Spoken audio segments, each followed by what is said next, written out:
What is going on? I'm ZMOT. We are going to drop another video on the warships, and I have made a terrible, terrible mistake, and I'm hoping I can save you guys from making that same mistake, and I might even have two mistakes just to make darn sure that when you throw code ZMOT in that shop, you are chuckling the whole way through. So, looking at this base, you can't see the obvious mistake.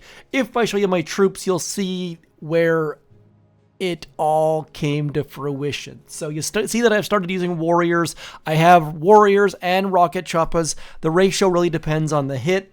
I've had some fairly quick hits, 321, 320, 322. I think I had a 324 against Alex Shu. I think that's how you say that name. So the number one mistake I want you to avoid is upgrade your landing crafts. I was doing this all with tick 4 landing crafts, which meant only 7 warriors per boat, and I just didn't have enough oomph, and I couldn't figure out what was going wrong. And I've heard from a couple of you that had the same problem. So make gosh darn sure, if you were saving tokens on those landing crafts and you've started to use warriors, it's not super obvious at first. You're like, oh, 7 warriors, right? And then you're like, 7 warriors. And I think I might have made a second mistake. So I put some tokens into troop health because I figured, hey, might as well have some troop health to keep those warrior dudes alive. And as I go here into shock launchers, I'm a little bit concerned that I'm going to be short tokens. I think it's like 755 that you need. We're going to find out right here. Oh, okay. Made it by 6,000 tokens. So be very, very cognizant of your tokens. I just upgraded my building damage to 50%. That helped a teeny tiny bit. Didn't necessarily have to do the troop health, but I'm very glad that I did not take that to tick 4. So we've got some shock launchers. I'll show you some hits. I'll show you my quick hits. Shout out to Mr. Poing. I believe, is Poing Mr. Poing? I assume so.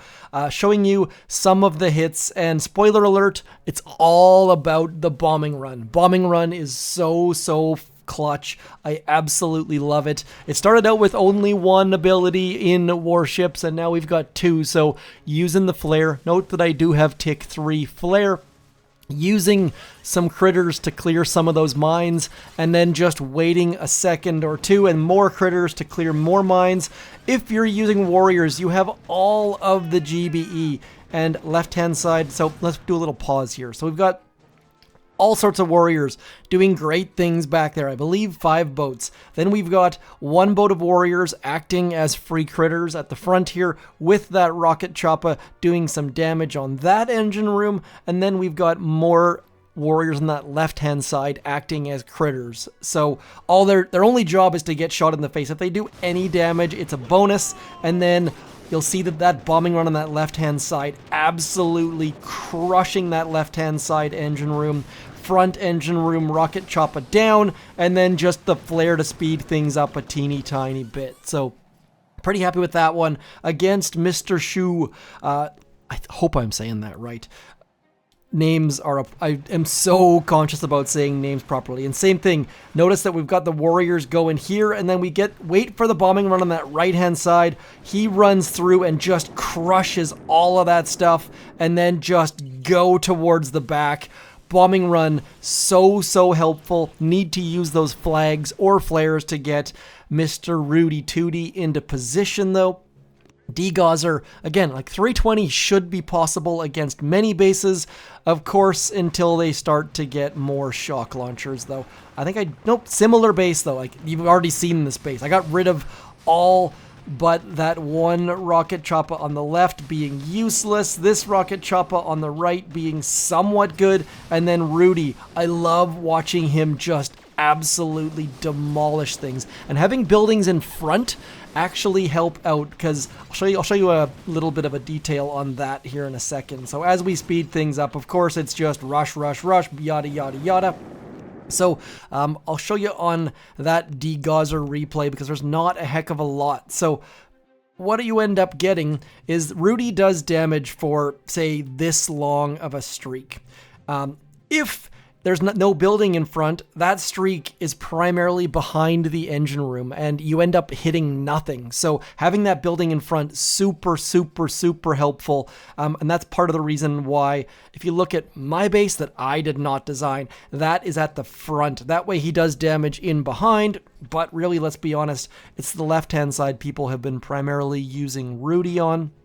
And then against W1JK2, I don't know how to say that name. We're just going to say it with the letters. Same sort of deal. Sending some warriors back. Once in a while, I'll use a smoke so we don't lose a warrior on the, like, throw a smoke like about here, just so you lose one warrior on the walk. But simply changing to 8 warriors instead of 7 was great for that. And then sending Rudy up this right-hand side. Look at Rudy, like just all on his own, crushing that entire right-hand side. It is so, I want to show that one more time, just focusing on Rudy, because his carpet bomb ability is so good. And we had to wait a little bit until that sniper tower is gone. Otherwise, our troops, also known as Mr. Rudy, might have gone to that. Notice that that flare at the back is active, and then we're dropping these back left-hand side warriors. Don't wait for that flare to be gone, but do delay your rocket chopper a second or so, otherwise you're going to have problems. And then sending Rudy, and that Rudy, if we pause, that flag is put after the flare is active. Otherwise, he's going to do dumb things. So this way, he's going to make sure he goes to that flag, then he carries on forwards. Small little details that I'm sure you guys know all about, but figured I would repeat them because those can be the difference between life and death. Active flare versus inactive flare, getting those troops out. We'll show you one more. This one was slow. Okay, so getting into 17 on a slow hit. And I kind of go like 320, 321, 320, 320, 305. And I just completely lose concentration or screw up my hit or somewhere in between. But again, I can't give you any sort of guide. So quick detail here. Again, more details. The reason why I did not flare up into this neighborhood is they would have filtered back into that sniper tower, and then they kind of go this way sometimes. That is why I just let them run, and as a result, they're going to clear this and go, whoops, let's get this back a little bit. They're going to clear this and go that way instead, which is far, far better for what I want. I've had a bunch of hits where I haven't cleared that front building, and the troops have just gone willy-nilly where we don't want them to, so not using a flare in this instance actually makes our troops go where we want, which is kind of backwards. Again, Rudy just crushing that right-hand side, and then all of our troops doing all of the goodness. So generally speaking, I'm using 1 boat of rocket chopper or 2 boats of rocket chopper, and I've seen a couple people talking about warrior RC hits, and they talk about 5-3 and 6-2, and I assumed 6 was the rocket choppers, but this is what I've been doing. If people are using different things, then do hit me up in the comments, but that is a quick rundown on what I've been doing with Rudy. And one more quick note, you'll see that I have that 110% troop damage. 85% probably fine, but that 110% with that carpet bomb or wingman or bombing run just works so good. So if you're unsure, get that extra troop damage. It makes that bombing run so good. And I think he drops 6 bombs. I don't know the exact number. And now one other detail I am very interested in that we don't have in this tree is, will those wingmen rush work with the crystal shields? That very much Kavan later in the tree.